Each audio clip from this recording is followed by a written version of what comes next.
Welcome into Sideline Signal. I'm Andrew, as always, joined by Tyler. We're back with another week of our live reactions to the playoff committee rankings. This was a pretty typical week in college football. Most of the top teams were able to get the job done and win where they should have won, barring obviously the big upset, Kansas going to BYU and knocking them off 17-13. It's going to be really interesting to see Georgia also beat Tennessee at home. So we're going to have a decent amount of moving around in the rankings. We're excited for it. The big question from both of us, how far is BYU going to fall? They're probably still going to be the 4 seed because they're still atop of the Big 12, but how far in the rankings will they drop? How are you doing tonight, Tyler? What are you looking forward to the most before these rankings get started?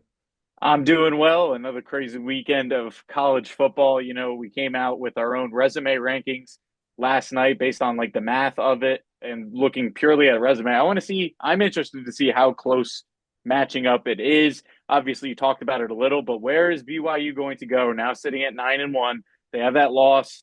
Is it a bad loss? I can't really tell because of how well Kansas has played despite their record, but it's a loss nonetheless. I want to see how heavy that weighs on the committee. And then also, where's Tennessee? Where does Tennessee factor into this? Do they stay in the top 10? Do they get an 11 or a 12? Or do they even fall out? Where are all these SEC two-loss teams kind of stacked up and ready to go? And then one thing for outside the top 12, outside the playoff contention sphere, I should say, is Arizona State. Obviously, they get that big win in Manhattan versus K State. They're right in the thick of things for the Big 12. All they got to do is win out, and they could possibly make it to the championship game. So that's going to be huge. So where the Sun Devils rank, that's really the big thing from me in terms of outside of the playoff. Yeah, I agree. I think it's going to be really interesting because, like you said, Arizona State take on BYU this week. And if they win out, they're in the conference championship. And if Colorado can take care of business too, we could be looking at the Big 12 championship being Arizona State versus Colorado, which I think is wild because watching the BYU Kansas game during the broadcast, they cut to the preseason media ranking of the Big 12 coaches. Both Kenny Dillingham and Deion Sanders were at the bottom of the Big 12 rankings from the media in terms of coaching. So it's going to be really funny to see that the worst two predicted coaches are going to be playing against each other potentially in the Big 12 title game for playoff hopes. It's going to be wild. Yeah, no, it's gonna be interesting to see. I hope they give Arizona State the respect they deserve. They're 8-2. Feels like nobody's talked about them all season, especially at the running back level. Cam Scadaboo, what a player he is. And yeah, he plays some pound the rock football. Kenny Dillingham's done a great job turning them around. Like I said, my ideal is that they're in like that 19 range, low tens or high tens, and then low 20s. But I wouldn't be surprised if they put them at like 23 because they were unranked going in. Really curious to see how they would have been ranked earlier if they wouldn't have lost to Cincinnati. That game where their kicking was just off the charts bad, and Dillingham had the open tryout for kickers. But we'll see. We're getting into the stream now. They're doing all their intro graphics and all of that. So it's going to be interesting. Do you think Boise State, like you were talking about earlier, do you really think Boise State could jump in and be that fourth automatic bye week bid? I think there's a chance. Now, there's a slim chance, and obviously it depends on where BYU is ranked. But for context here, so if BYU ends up being like the 12th seed, let's say, ranked 12th, and Boise State is that 11, then yeah, Boise State would be the 4th seed in the playoff bracket, and BYU would be the 12th seed. So that's really interesting. I do think there's a chance. But like I said, how bad is that Kansas loss? That's what I'm really interested to see because honestly, in terms of record, it's on par with Notre Dame's loss to NIU. But they've been playing well. They are also a Power Four squad, and they can help out BYU by knocking off Colorado this weekend at home as well. So this will be really interesting. I have no idea what's going to happen. Yeah, and I think it's really imperative, and it kind of shows. And I guess we'll find out as these rankings come out if it's better to lose like a bad upset like the NIU loss that Notre Dame had. Is it better to have those upsets earlier in the season than later? Because obviously these rankings and these polls are very reactionary based on what's happening. And the way this season's gone, it seems like long-term resumes haven't been that important in the eyes of the committee. So like I said, it's going to be really interesting to see how the earlier loss gets played in at the end of the season compared to a later loss and a bad upset. Yeah, and going back to BYU, you could say the same thing about wins. They beat SMU week one. Now, I want to see how much that factors into it because if you're looking at it, BYU by far has a better resume than a team like Miami, even a team like SMU. So, do they stay in front of those teams or do they drop behind them or even sit sandwiched in between them? That's really what I'm most curious about. Exactly. And like I said, I think it's also going to be interesting to see if SMU stays in the similar 13-14 range. They got the job done. Was a closer win than probably expected, beating Boston College by 10 at home without Thomas Castellanos, who's now, sitting the rest of the season. He's entered the portal for next season. So I'm curious to see if they keep them hanging in that 13-14 zone. Although I'll say they're the closest to clinching the ACC title game berth. So I would like to see them be one of the top four seeds, be the ACC projected champ, but who knows? Do you think they stay in that 13-14 range? I think they do, but I agree with you. They should be moving up. There's not a single statistic or whatever that can change my mind and say that SMU should be projected to be a better team than Miami. Just simply put, as of right now, they should be. The only reason why is because Miami is the U, and SMU hasn't been legendary since Pony Express and Eric Dickerson since they got really the death penalty in the 80s. So it's a little bit of bias. I really think so. So I think they stay in that area, but I think they should move up. I agree, and I'm curious just to see, like I said, if they are able to beat UVA this weekend and clinch the ACC title berth. Like I said, I mean, hell of credit to the SMU Mustangs, first year in the ACC and only a win away from being in the title game. I think it's something great to see, and it shows that these teams that were looked down upon when they were in the Group of Five are able to compete in the Power Four. I think it's great, but hopefully, if they clinch berth next week, they get a little bit more respect. Although I think they're still sitting on that outside looking in right now, needing a team or two to lose for them to get into the official top 12 playoffs. Yeah, and I will be the first to say, when I heard that SMU was going to the ACC, I thought they were going to win 3 games this year. Now, I didn't know anything about their roster or what they were bringing in because I don't usually watch SMU, but now I do. I can't look away now. Now they're super exciting, and I was completely wrong. But I thought, like SMU to the ACC, they should be in the Big 12. I was proven wrong, and I really think that those two conferences, the Big 12 and the ACC, are pretty much identical. I would say maybe the top of the ACC is a bit better than the top of the Big 12, but I love how we have this kind of hierarchy where it's like SEC, then slightly below them is Big 10, then ACC, and then for some reason the Big 12 is below the ACC, and they shouldn't be. I know I kind of got off track there, but I just want to give some respect to the Big 12 because it is one of the most exciting conferences by far.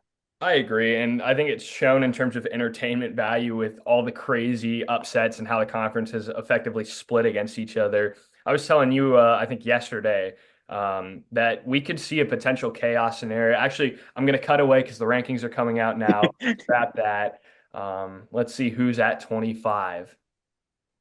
Illinois. Illinois, yeah, Luke Altmaier and the boys back in the top 25. You well know, deserved. Big exactly. year for them. Yeah, definitely, a bright spot considering how Illinois has kind of been as a career team. UNLV at 24. Again, I think a lot of this is just with, the Mountain West being a respected group of five conference. They've had a great season, losses to Syracuse and OT, and then obviously Boise State. Mizzou, Uh, stay in 23. yeah, Okay. I guess I don't like that. They loss to should have South been out. Carolina doesn't matter. Interesting. Yeah, that's a Iowa little State strange to back me. in. That's going to help. I think that might help BYU's, case for staying in. Although it's kind of like whatever. Yeah, you were right. You is going to be 21st. 21st. I don't hate it. I don't hate it. I think that's fair. They're giving them the respect that they deserve. I think it's good that they're above Iowa State because they're closer to the title game than Iowa State is. Although Iowa State's also on the outside looking in. A couple results go their way and they win out, including And having to they're in. beat a tough Kansas State team, but they would be in the title game. Just some one thing, kind of backtrack here. The fact that UNLV is ranked is huge, huge. Because if Army loses this weekend and Boise State loses to UNLV in the Mountain West title game, that tells me that I think that UNLV would be the Group of Five champ. I agree. Or potentially Tulane right now, who's sitting here number Yeah, 20 in the country. They have a date with Army in the AAC championship game. It's already been set. So another team that could potentially just sneak in. Let's see. Army at 19. Okay, Army in so we 19. see Yep. they're respecting. I think the hierarchy as things stand right now, the AAC champion would probably go in, assuming Tulane win out and Army, maybe even with the loss to Notre Dame if they win. South Carolina up to 18. Interesting. That season of what ifs. If they Hmm. had beaten LSU, LSU wins on the game winning field goal, they'd be in the playoff. I Yep. really think they have one of the best resumes in the country. I agree. Or even the Bama game, but Clemson up to 17, move up 3 spots. Same thing. They're on the outside looking in the ACC. Colorado up to 16. Same thing. I get it. These are the teams that are on the outside looking in conference championship games. Their hopes are very much still alive. Yep. I'm not upset with this 20 through 16. I think it's very fair. You respect Me Army, either. respect Tulane. South Carolina, they're getting the respect, like you said, seasons of what ifs, just barely missing out on that playoff in my eyes. I don't think there's a way for them in unless literally everybody just lives. Everyone loses. Yeah. A&M at 15. Okay. They stay the same. I'm not going to mention it because Andrew's slightly behind me. That's kind of why I haven't been wording it in. But Andrew, look at 14 here. Wow. BYU down to That is 14. insane. So in our Wow. resume rankings, this was the 11th team in the country. That is Okay. crazy. So, like I said, I guess they've just disregarded Kansas's unlucky season. Obviously, you lose at home to a 3-7 team, you're going to fall. But I will say Kansas is a by far better team than three or now 4-7. So yeah, that's crazy. They're showing it right now. They have the eighth ranked strength of record, which I think will play a role. But obviously, I think that shows that they don't have that much faith. And you can look at the Yeah, Oklahoma State game and the Utah game is why they're falling outside of the loss to Kansas. They have a date with Arizona State this weekend. Going to be interesting. SMU 13. Okay, still on the outside I looking in. I don't like that. BYU literally beat them. Literally beat them. They have the same record. Yeah, I agree. Head to head doesn't make sense there, but at the same time, you look at the losses. SMU's loss is to BYU, which again, head to head, you probably should have BYU above, but a loss to BYU is better than a loss to Kansas. That's the only thing I can think of. Like I said, reactionary. These are reactionary rankings. They always are. And I think, again, it proves losing early Boise State at the 12 seed. So they haven't shown the seeding yet, but will Boise State now be the 4 seed and get the automatic bye? I We'll think see as so. they cut to the bracket because And this is typically when they cut to the bracket. yeah, wow. Okay. I Yeah. have a bone to pick. I'm waiting for you to see it here. All right. Well, let's see who number 11 is. I still Tennessee down to 11, dropping Bias. spots. But Miami has not showed up yet. Wow. I think I've Like gotten more and more confused. Georgia up to 10. what? I don't What? I don't know. I'm starting to get more and more lost. I mean, I get it. You have to jump Tennessee, I suppose, because you just beat them. They should have jumped more. Ole Miss, okay, so they're really going head to head because Ole Miss at the 9. BYU SMU is not. Yeah, I I don't get it. Especially too, like I guess they just don't care about the Kentucky loss. It I don't Miami's at 8. Miami move up. Wow. Bye week moves them up. Okay. Moves them up, and Georgia just beat top 10 team. Yeah, I don't understand Miami at the 8. Bama up to 3. Okay. Up 7, 7. Yeah, Oh, it's sorry. 7. They Up moved three up 3. spots to 7. Yeah, Yeah. yeah, yeah. Sorry. Um, Wow. all right. This is not at all what I expected. The resume rankings on this is not even it's not even close. We followed the numbers, guys. It was just barely based on math here. So this is awkward. I don't like these. Notre Dame up to 6. Again, Yeah, I I don't guess the NIU loss just doesn't matter. if we're Indiana gonna up sit to here 5. if we're gonna sit here and be like, oh, the NIU loss doesn't matter, then does the Kansas loss clearly mattered. They dropped spots. Yeah. I I guess the only thing really that's pushing Notre Dame so high is the win week one against Texas A&M, or was it week zero or week one? Early in this Week one. week one, yeah, the Yeah. win over Texas A&M, and then obviously they're giving respect still for the win over Navy. They take on Army this weekend. Going to be interesting to see how that shakes up. Number four, is it Penn State? Is it Texas? I'm guessing Penn Yeah, this State. is I it should be Texas. It should be, but I doubt it will be. Let's see as they come in. Like I said, I'm a little behind Tyler. That's just how it is. I don't have any audio either, so I don't. I'm assuming they're chit chatting right now. They are. They are. They Yeah, are. And we're gonna keep the Penn same State at top the four, four. top Yep, five. yep. Yeah.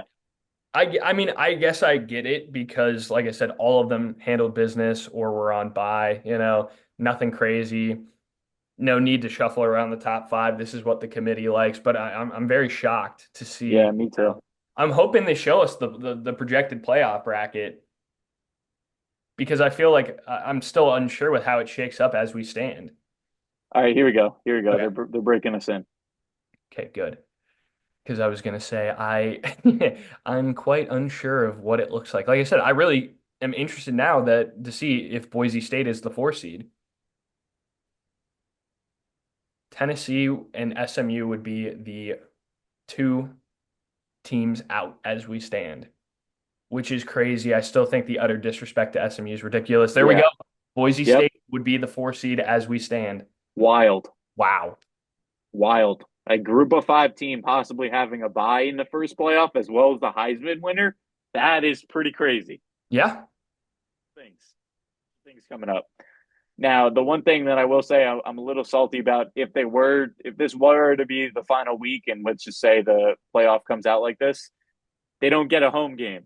That's the one thing that I would be disappointed in because I Yeah. would love to see the blue turf. Oh yeah. In a playoff game, that would be ridiculous. Wow. I'm just curious to see what these matchups would look like right now. Okay. So it'd be BYU, Ohio State. Okay. That's That fine. would be a slaughter. I'm just going to come out and say it. I agree. I think Ohio State would murder them, unfortunately. I think Boise State would be closer. I agree. And that would be a potential quarterfinal matchup. And we got Alabama, Notre Dame. We've seen that match No, that plenty of is times. bad history. Yep. Bad history. Penn State, Georgia, very interesting That's a matchup. Penn State would be hosting Georgia, so Happy Valley, that would be a fun one. And then Indiana, Ole Miss. That would be the most fun game. I really think Ole Miss, Indiana. That would everyone would be flying. The athleticism would be off the charts. Not that the athleticism wouldn't be, but that would be exciting. And I That'd be think really one exciting. thing that we could potentially highlight is something that's always been talked about, but historically, at least in the times that we've been watching college football, it's never happened. We could potentially see a quarterfinal matchup between the Alabama Crimson Tide and the Oregon Ducks.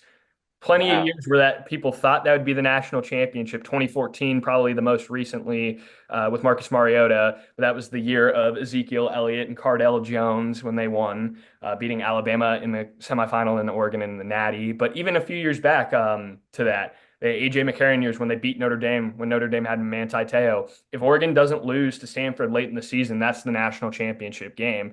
A matchup a lot of people have been wanting forever.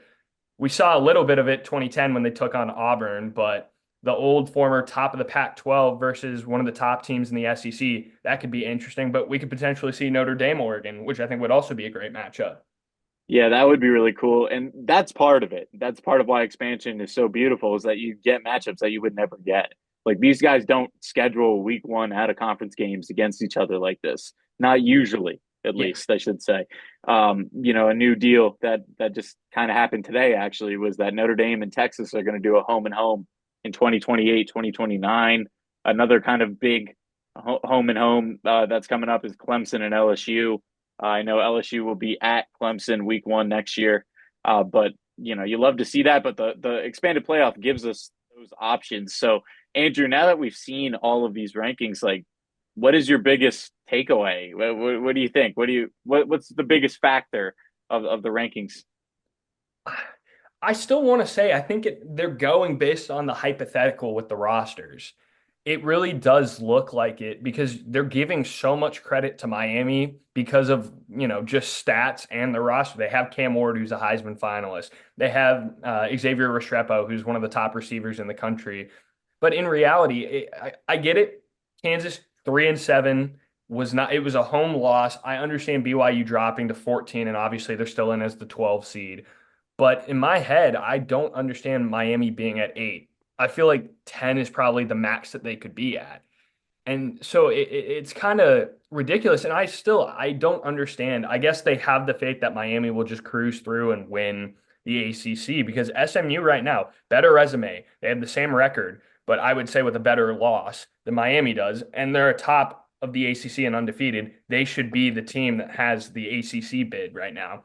I don't understand it. Like I said, to me, it really just seems like they're giving all these top teams a benefit of the doubt. The only real team that's interesting, which is kind of just how it's been, and the center of controversy is number 5 Indiana. A lot of people are now kind of discrediting them. They have one of the worst strength of schedules in the top 12. I think they have the worst strength of schedule in the top 12. Yes. Still sitting at 5, but it seems like, every other, it feels like the metric for how they're ranking these teams are different by each team and by each conference because they're giving a lot of the benefit of the doubt to the SEC teams. But then when you look outside the SEC, it really doesn't seem like they are, other than I will say Notre Dame. They're really giving them the benefit of the doubt, considering the NIU loss. But I don't know. Do you think the committee's top 12 is right? Are you upset about it? You happy? What are your thoughts? So after doing all the research that I did for those rankings for the rankings yesterday, I'm very disappointed. Very disappointed. I get it. BYU, you said your whole spiel about Kansas, being bad. Miami, BYU has a just as good a resume as Miami team. I mean, they basically are close wins at home and on the road against mid-tier conference opponents.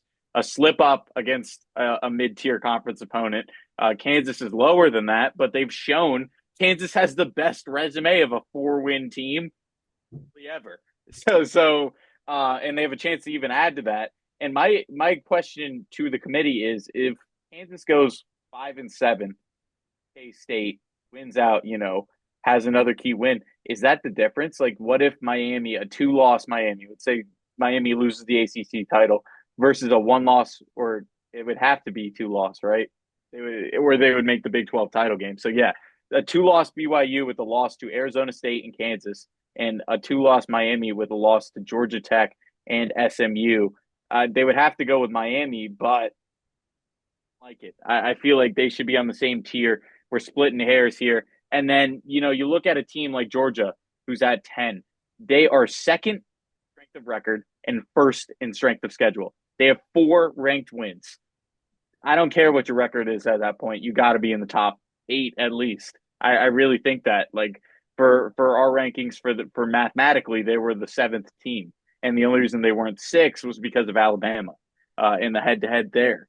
So I don't like the way that they've ranked the SEC teams because we can sit here and pretend as much as we want, but Miami does not have a better resume than Alabama, Notre Dame, Miss, Georgia, or even Tennessee for that matter. So I really don't like Miami there. I have a question for you, and I want you to try to wrap your mind around it. South Carolina, currently sitting at 18th. Let's assume some chaos happens. We'll say Notre Dame lose to Army. Let's say Indiana lose to Ohio State or Purdue. Indiana lose a game. And let's say one of these teams, Georgia, drop to Georgia Tech. If South Carolina win out, including a win over now ranked higher Clemson, final week of the season, could you see 8-3 South Carolina sneaking in with some teams losing? Looking at that resume, the losses by 3 to LSU, by 2 to Alabama, and then a more comfortable win for Ole Miss against them. But 3 losses against playoff teams as we stand, other than LSU, 2 of them being playoff teams, and then another team that's now unranked. LSU are not in the top 25, but 2 close losses in conference, and then a more comfortable win, or I guess a less comfortable loss, being Ole Miss. But at the time, 3 top 25 losses, and now you've beaten Texas A&M, Missouri. You have some good wins on that resume. If they're able to beat Clemson, with some chaos, you think they get in? You think there's a conversation? I think there's a conversation. I don't think they get in because I would assume that Boise State and Army get the nod. So one of them would automatically make it, and then Army would get the nod if they beat Notre Dame and won the AAC over them. But it's worthwhile. For sure, they're the best three-loss team in the country, without a doubt. Mind. They have the best resume. The resume would probably be top five if they didn't lose three games. If you flip any one of those losses to a win, they're in the playoff, no doubt, firmly entrenched in the playoff. And that game against Clemson is a playoff game, basically, for them. So I think there's a conversation, but I could see them sitting there at 13, which is brutal. But that's why you got to win the games that are on the schedule. Definitely. Yeah, it's an interesting top 25. I can't say I'm the happiest, but I'm not the most upset. I think they got a lot of things right. It's great that they've given the respect to Arizona State. Colorado's keeping up. They're moving up and moving up. But yeah, it's going to be really interesting. And I think the biggest takeaway for me right now is it proves that no matter what, the only way SMU get in is if they win the ACC. They Yeah. continuously disrespect them. And I'm curious to see even if they would be one of the teams in the playoff if they had beaten BYU. I don't know. Doesn't really seem like it. But yeah, it seems like if they lose a game, they're done. Their path is only to win the ACC if they want to be a playoff team. And I really don't think that all these two-loss SEC teams are getting in. Now, looking at this, Tennessee dropped to 13, correct? Or Yeah, they're technically 11th in the rankings, but they're the 13th seed. They're the yeah. first. So that might not be Tennessee when it comes to the last week here of the rankings, but one of the SEC teams is going to end up getting kicked out. That's kind of where I'm sitting at. Three of the two-loss SEC teams will make it, and the fourth one is going to be that last team out. That's where I'm looking I'm at gonna it. hold you to it. Out of these two, assuming Texas drop, let's just say chaos, Texas drops the game to A&M the final week of the season. Two loss Texas, two loss Ole Miss, two loss Alabama, two loss Georgia, and obviously I guess two loss Tennessee, who's first team out as we stand. Out of those five teams, which three get in, which two get left out in your head right now? Okay, and I'm going to be wild for this. I'm going to start with the two teams out. The two teams out in my mind are going to be Texas. Texas should, if they lose to Texas A&M, I don't think they should be in over these other teams. Their resume is the worst. And then I'm probably going to have to go with uh, Miss, I guess, because you got to think Texas A&M would be in the SEC title game.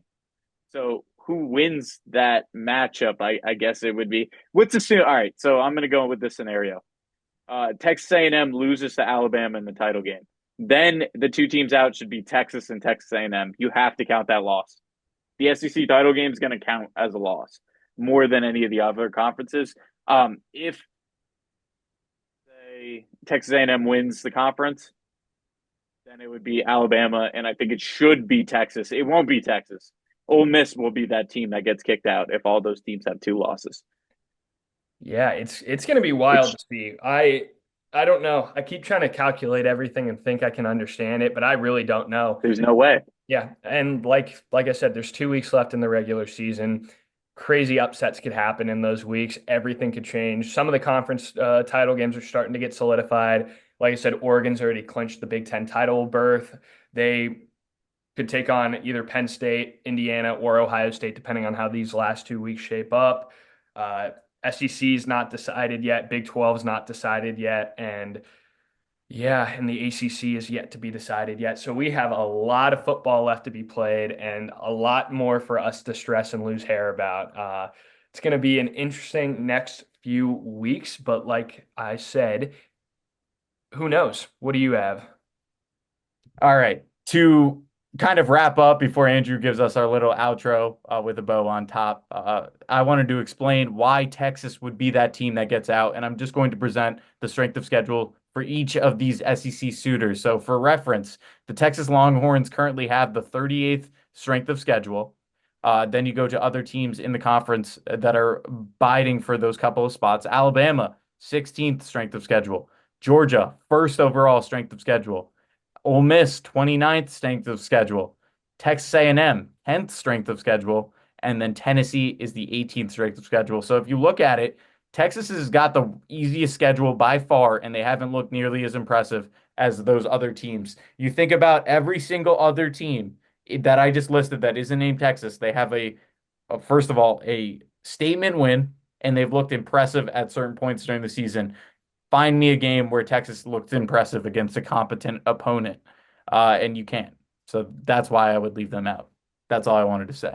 Yeah, it's going to be really interesting. I think Texas's ideal path is to beat Texas A&M. I think if they win that game, they're in, even if they drop the title game. But it certainly is going to be interesting. Like I said, we have a lot of college football left to be played these final 2 weeks of the regular season and then the conference championship weekends. We're going to be here covering it all. We're going to be losing sleep and losing our minds over all of it. We'll be here every week reacting to the committee rankings as always, and then previewing the week ahead, giving predictions and giving insight as we can.